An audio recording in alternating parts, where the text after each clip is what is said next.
Bonjour, nous nous retrouvons aujourd'hui sur WebAddict pour notre article 2 de la série, les deux piliers du développement web.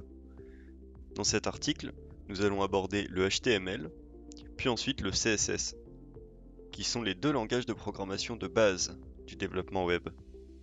Le HTML5 est un langage de base pour la création de votre ou de vos sites web. Ce dernier vous permet de créer les différents contenus que vous souhaitez incorporer à votre site, comme par exemple des boutons, des zones de texte, des images et bien plus encore. Le HTML fonctionne de pair avec le CSS que nous allons introduire d'ici peu. Alors par où commencer? Où rédiger le code de mon site? Effectivement, il ne paraît pas évident aux yeux de tous de savoir où écrire ce code. Figurez-vous qu'il n'y a pas réellement de restriction sur ce point, tant que vous nommez le fichier créé avec un .html à la place d'un .txt ou d'un .mp3 par exemple. Nous nous retrouvons dans notre explorateur de fichiers Windows, dans lequel nous allons créer un dossier que nous allons nommer CSS. Ensuite, nous allons créer un nouveau fichier texte et le renommer index. Ensuite, le .txt sera changé en .html.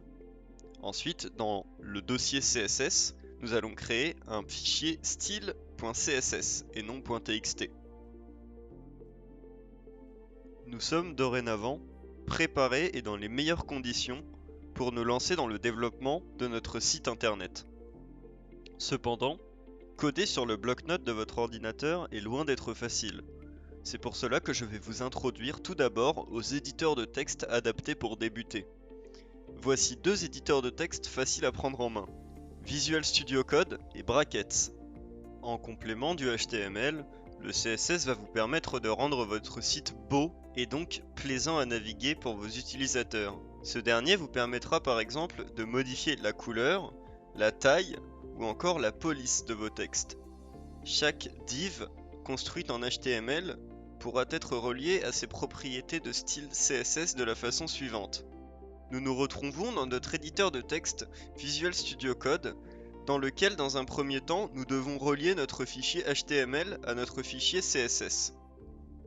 Pour ce faire, on utilise la balise link, comme vous pouvez le voir à l'écran.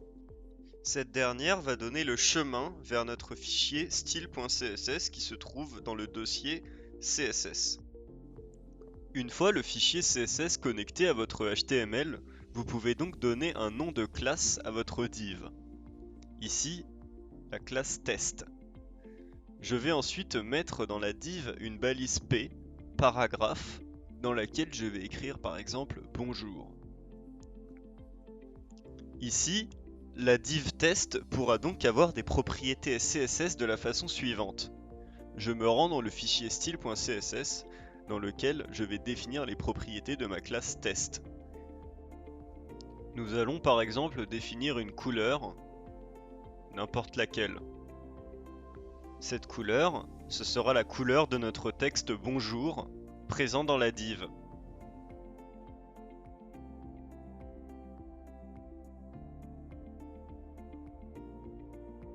Voici le résultat final lorsqu'on ouvre notre fichier index.html avec Google Chrome. On peut retrouver le texte bonjour étant bel et bien en couleur aquamarine. Pour être sûr, on peut inspecter l'élément et regarder que effectivement, la balise porte bien les propriétés de la classe test et donc la couleur. Si l'exemple que nous venons d'aborder vous paraît flou, pas de panique. Un article contenant une vidéo explicative sur comment structurer votre HTML vient à la suite de celle-ci. Merci d'avoir regardé cette vidéo. N'oubliez pas de vous abonner à ma page Instagram en description. À la prochaine!